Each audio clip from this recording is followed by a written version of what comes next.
everyone, and welcome to today's discussion. We're diving into an important and timely update from Meta that's making waves across the healthcare marketing space, especially for those of us working with insurance payers.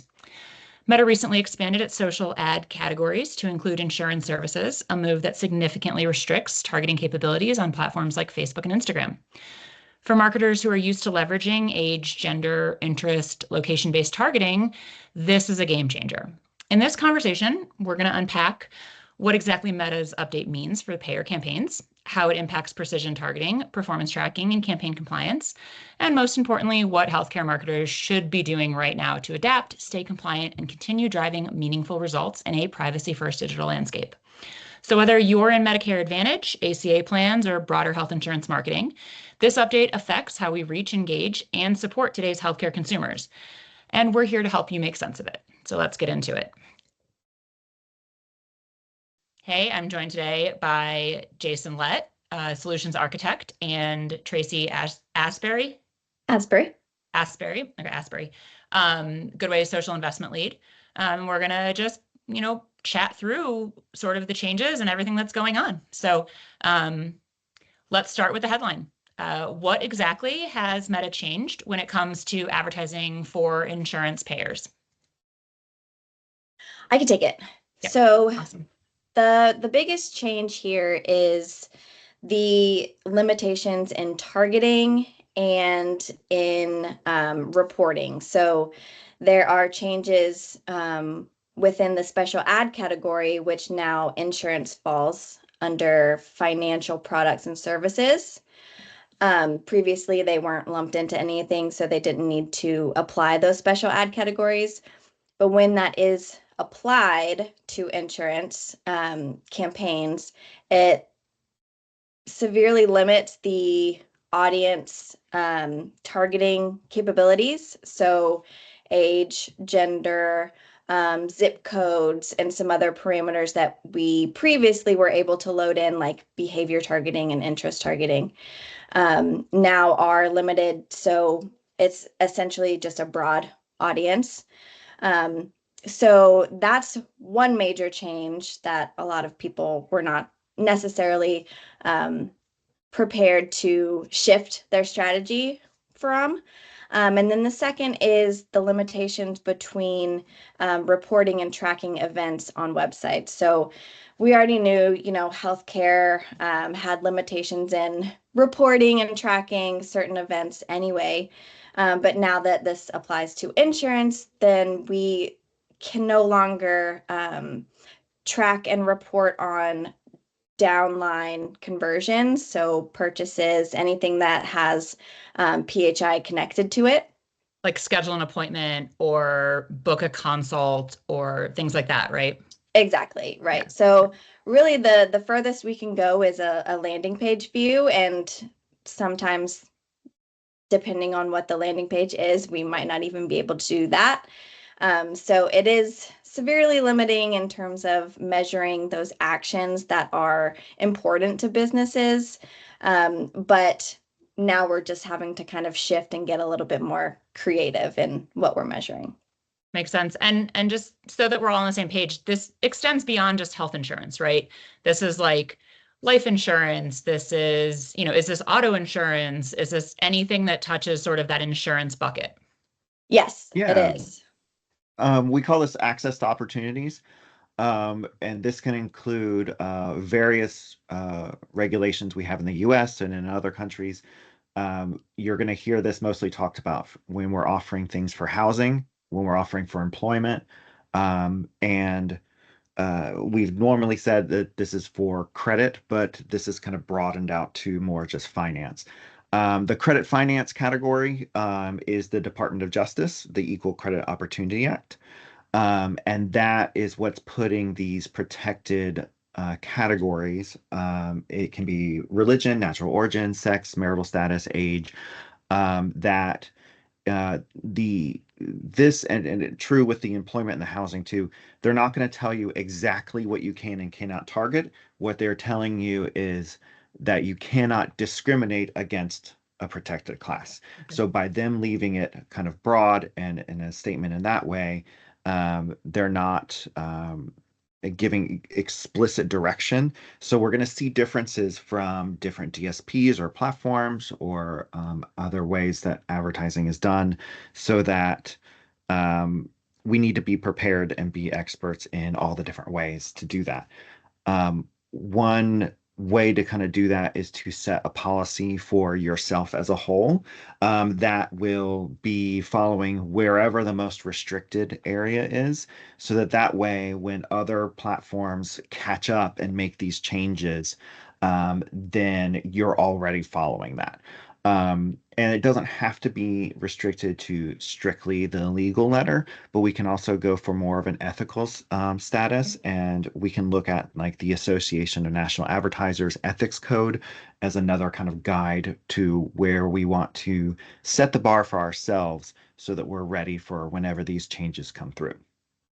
I like that, Jason. And I think you touched on it a little bit, but how does this really play into sort of good ways, not only our PHI and consumer privacy and healthcare policy, but also our policies on PII?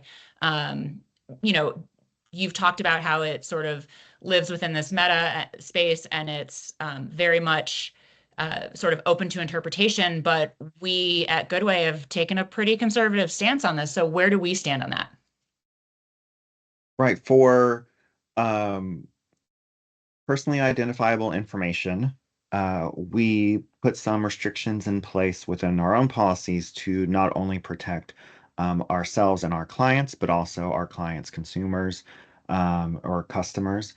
So that means that we have guidance on exactly how, when we do accept PII, how that's sent through, so that it doesn't come across our desks, but goes as direct as possible, um, and in a way that each of the different DSPs allow. And then also that goes into the measurement piece too. Where are we putting pixels? Not only following our own policies, but also following the policies of where that's allowed from, like Google or Meta, so that we're making sure that we're not putting them in any kind of position where they're collecting information that they don't really necessarily want to be holding on to. Um, and then a lot of this this finance part that we're talking about today, and I think also, especially speaking about healthcare, I think about the employment as well. We may be advertising to recruit nurses for a campaign. We have to consider that the targeting option, which is not necessarily always going to fall into like a PII piece, Right. but does fall into using third-party data to be able to identify and target an audience that we're not, whether intentional or not, excluding a protected class.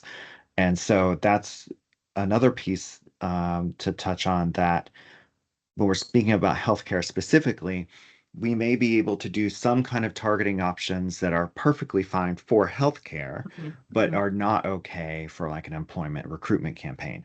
I could target a female audience for a procedure that is traditionally used for women. But if I'm recruiting those nurses, I cannot Right. restrict to just a specific gender. So, um, we have to kind of keep that in mind and make sure that we're always being prepared, that when we have that kind of switch of strategy of what it is, that we're following that. A tricky part with the DSPs is that they don't necessarily have the best mechanisms to capture what our strategy is from a campaign by campaign level all the time. So they may not automatically impose these restrictions that they have for their own policy. With our contracts and using those platforms, we are agreeing that we're going to be following the law. So even if their system doesn't catch it, we're still responsible to not do that ourselves, so that um, we're not only doing good business for ourselves and our clients, but we're also being good partners with the platforms that we work with. Right. So they're basically putting the onus back on us, right? Which is why Yeah. it's so crucial for us to understand sort of these new-ish restrictions, right? And where we stand on a policy, to be able to then communicate that to our clients, right? Because I mean, clients want what at the end of the day, clients want what they want. They want to be able to get the most effective and efficient targeting possible. And I think that we have to be really good stewards of sort of, protecting their brand, protecting their reputation, protecting our brand and our reputation. And, just obviously with all of the fines and fees and lawsuits and litigation and things that are going on, I definitely think it's crucial that we have a very, very strong understanding of this within, not just the client services, obviously investment, it's crucial. You guys are the ones sort of leading the way in this. You've been communicating this out for a while now. That, also activation, that our planning and strategy teams, that we all sort of understand where we sit on this. Yeah, one confusing part too, that we've seen at least in the Meta ads platform is when you are selecting that special ad category. So say it's an employment, then you would want to choose a different special ad category than you would want to for insurance. Okay. And those things are a little bit confusing when you're trying to like kind of go through and activate those campaigns. So understanding the differences and what those limitations are for each is really going to help out the activation team in determining which one to select.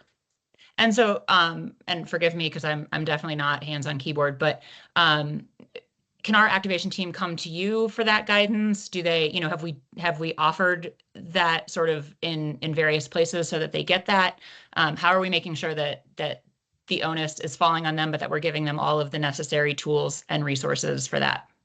Yeah, they can certainly come to me if they're, not sure of which category to select.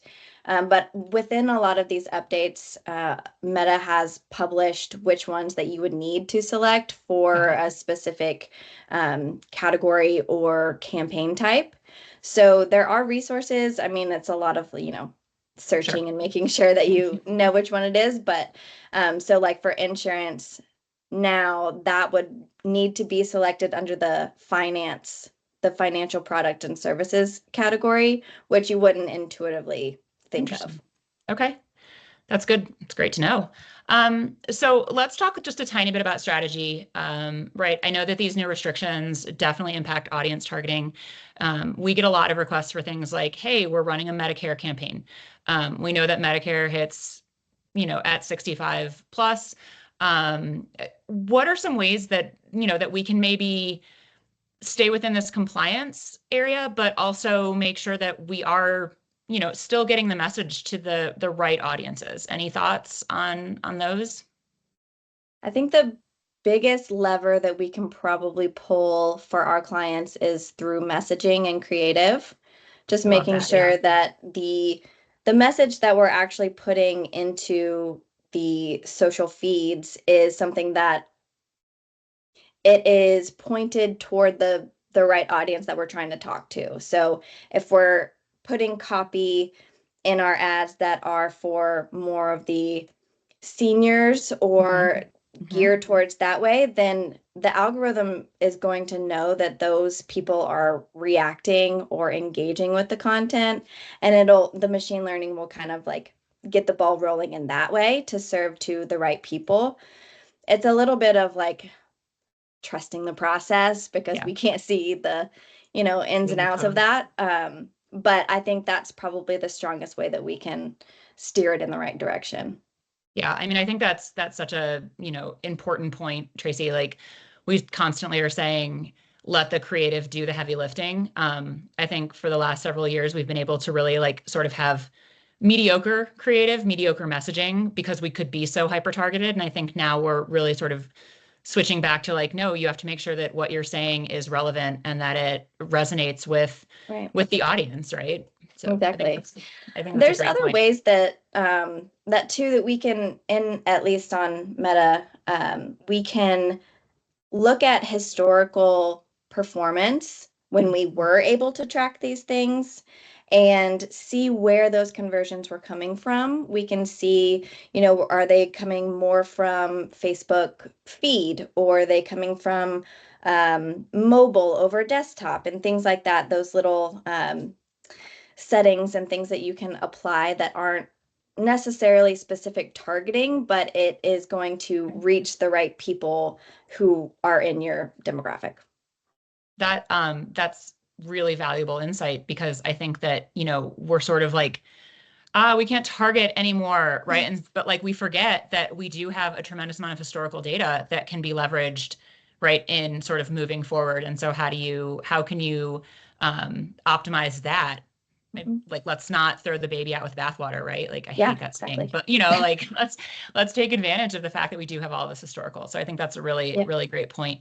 Okay, Jason, just to confirm, if I, as a MA person, a media activation person, I as a planning person, right? Like, or even I as a CX person, am following good ways, PHI, and consumer privacy and healthcare policy. Am I covered? Are we covered?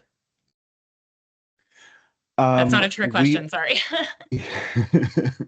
well, so there's two pieces of or two resources to look at. On our wiki, we have the planning for sensitive campaign content. And that is going to go beyond healthcare. So you never know when you have a healthcare campaign that might overlap. So there's, in addition to the access to opportunities, it could be um, could relate to helping with gambling or alcohol addiction. Could also touch into other categories where there's more restrictions, even if you're there to help with something. You're not there to sell that product, a smoking cessation program. The fact that you are talking about that in the ad will flag systems. So there's things that you need to do to get creative approved might be kind of more of a minimum piece. So I'd advise making sure that you're keeping up to date with the policy there. On that page, you'll see that when it talks about medically sensitive content, because there's so much more on healthcare, that we have an entire dedicated page for that. So we're doing that part. We are going through and updating these policies as we're seeing changes. Most recently, and more of the hot topic is with healthcare right now. We're seeing a lot of state legislation go through. So as we're seeing more state legislation come through, we're monitoring, we're testing it against our own policy to see if it's changing. If we're seeing something that is significant for it, we are sending out notifications either via a media alert or through other means to advise out that there are changes coming through. But I think the idea is that if we're following the policies that we have in place, that we're already following what is currently some of the strictest legislation that's out there. And we're also following whichever of the, whether it's Google or Meta or another platform out there, whichever one is more strict beyond what that legislation is. We're calling that out so that if you're doing that today, then you should be better tomorrow. On our healthcare specifically, we took it an extra step. We have a chart that has different levels of risk. If you're on the lowest end of the risk, that's us saying that for the long foreseeable future, we think that this is going to be something that you're going to be able to do. For example, contextual targeting. It's very relevant that they're looking at something on screen that you show a programmatic ad, and no one is going to really kind of blink at that. They're going to recognize that, sure, I'm reading about this condition. Here's an ad for a way to get help with that condition. Right. It doesn't feel like intrusive or like you're prying into what, right. That makes sense. And then as we go through with some of these that we are comfortable today doing, we are assigning them a little bit higher risk because we're predicting that there is going to be legislation that will come through one day. So always be prepared that it will get more restrictive. And then that way you'll always be ready for it. But as long as we're coming at it from an ethical standpoint in our targeting, that we should feel appropriate in using that kind of more on the riskier side targeting options, but just be ready to switch more likely because the effectiveness may get less. As data brokers are not able to collect as much from their end on PII, they're getting a little bit further away from deterministic targeting and more into that probabilistic guessing game that they're doing of creating their audiences. So it may be a matter of effectiveness where we're going to start to see that what used to be a strong performing third party audience targeting campaign might not perform as well as some of those safer contextual campaigns that we have. No, that makes total sense. So Tracy, when we were talking, I found it really interesting. You commented on a few clients that you wouldn't actually think sort of fall into this, or into this like healthcare or health space. One that you brought up was Susan G. Komen, right? Like that to me feels like maybe it is really far apart, like healthcare adjacent, but like about as far as you can be. Any others that like really come up? Anything that you think of that you guys have experienced? Yeah, Susan G. Komen was a shock because we did try to prioritize its category for nonprofit before health and wellness. But the thing with meta categories, they assign those categories to each account based on their domains, and you can have it assessed and ask if it's, can be recategorized or reviewed. But for Susan G. Komen, we weren't able to actually get that changed. So that means they can no longer do the purchase conversions, which are their donations, which is a really big reason that we're on the platform in the first place. But there are other, clients who are not necessarily pushing healthcare or insurance, but have that inside their campaigns. And that's something where we had one client who was running these, I think it was conversion campaigns for, I think it was health insurance. And it hadn't been flagged at all. It hadn't had any rejections or anything. So that's one of those things, like Jason was saying, like it could completely fly under the radar, but then, it falls on us to make sure that we're following those policies. So it is important to kind of check the categories that are given within Meta Events Manager. Right. I mean, I think what I'm hearing you guys say is really just let's be overly cautious and let's make sure we always maybe have a second set of eyes on it, just, and talk through it. Let's be aware and informed. I do think too, one thing that we've run into is clients wanting to do things in terms of policies that they are less risk averse than Goodway Group is. So that's where it takes a lot of, conversations with the client. Meta may allow you to do this. However, within our policies, we want to protect you and the users. So we're, applying this policy to your campaigns. And that has been a little bit of a spicy subject because, like you said, clients want results, which is totally understandable. But, that's where we just need to be creative and show our expertise in other ways.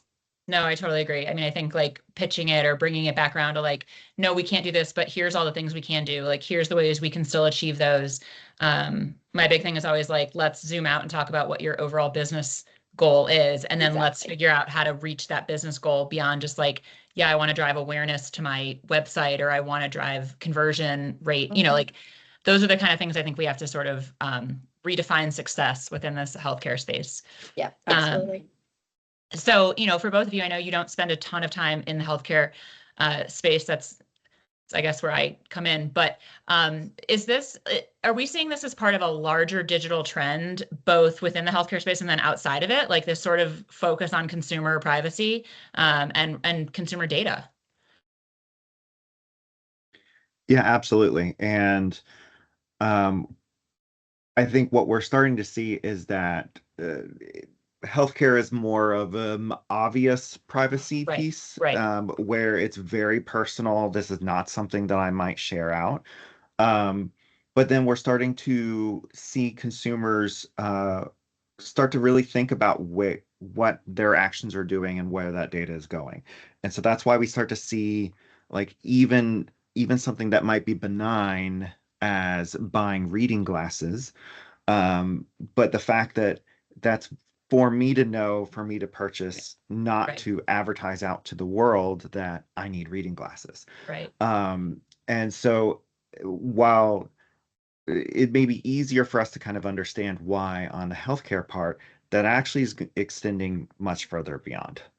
So it's not that necessarily that consumers don't want to share this information at all. It's that they want to control whether that's being shared. It is information about myself that I want to share out. And so while healthcare may actually have specific legislation of who is able to give and share information, we're starting to see that beyond that, just overall consumer sentiment is owning my own data. Makes a lot of sense. Okay. All right, let's end with some advice for those out there, all of us that are feeling slightly overwhelmed by these changes. What's something, what would you recommend? For Meta itself, I think this is a really good opportunity to revisit what you're doing on the platform or on the channel in general, because there are other platforms to consider. There's other messages that you can kind of go through, like we talked about earlier, of looking at the historical data and the reporting to just kind of reset and take the opportunity to work with your client to talk about what those business goals are, how we can now reach them, and what is available and what, isn't anymore.